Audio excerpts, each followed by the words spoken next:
বই মেলায় আমরা ছেলেদেরকে হল এবং স্কলার জন্য অ্যাপ্লাই করেছিলাম, আমরা পাইনি কোনো কারণে। আজকে আমাদের পক্ষ থেকে 5টা বই পাবলিকেশন হচ্ছে।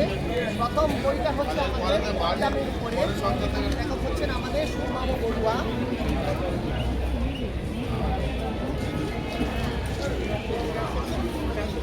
বইটার নাম হচ্ছে Buddha silence and quantum superposition, a philosophical quantum perspective, Sumamu Barua. আজকের সময়ে আমরা যে কোয়ান্টাম নিয়ে কথা বলছি রবীন্দ্র সমাজ নিয়ে, এই কোয়ান্টাম নিয়ে কিন্তু আজ থেকে 1000 বছর আগে কথাগুলো বলে গেছেন।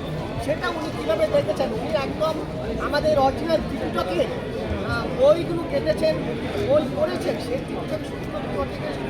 ত্রিপিটকে দীর্ঘনিকায় ধরে ধরে উনি পড়ে সেই বইটা উনি করেছেন, লিখেছেন। সেটা আমি একটু করে বাংলা অনুবাদ করে দিয়েছি। আবার টাকার যুগে একটা ছোট কোয়ান্টাম তথ্য, সেটা আমি একটা থেকে দিয়েছি। এখন আমাদের মধ্যে যারা আছেন, হিমাদ্রি দাশগুপ্ত, আমাদের শ্রী আশিস বড়ুয়া, বিশিষ্ট লেখক হিমাদ্রি দাশগুপ্ত।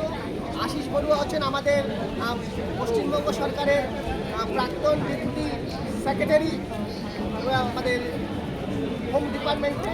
তারপরে আছেন রাহুল বড়ুয়া, তিনি বিশিষ্ট একজন লেখক এবং বিশিষ্ট পর্যটক, এবং আমাদের মধ্যে দুটি বিশ্বাস এসছেন। এবং আশিস বড়ুয়া আছেন, আমাদের মিল আছেন, তারপর আমাদের সৌরভ আছেন, কৌশিক আছেন, আমাদের এডিশন আছেন। হ্যাঁ, আমি আমাদের বইটা আছে দাদা, আসলে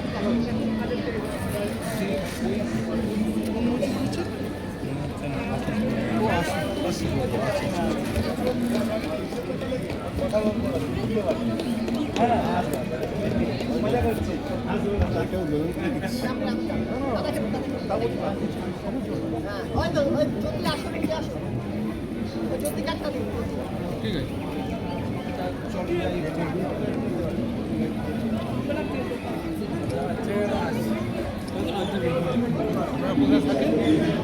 আমাদের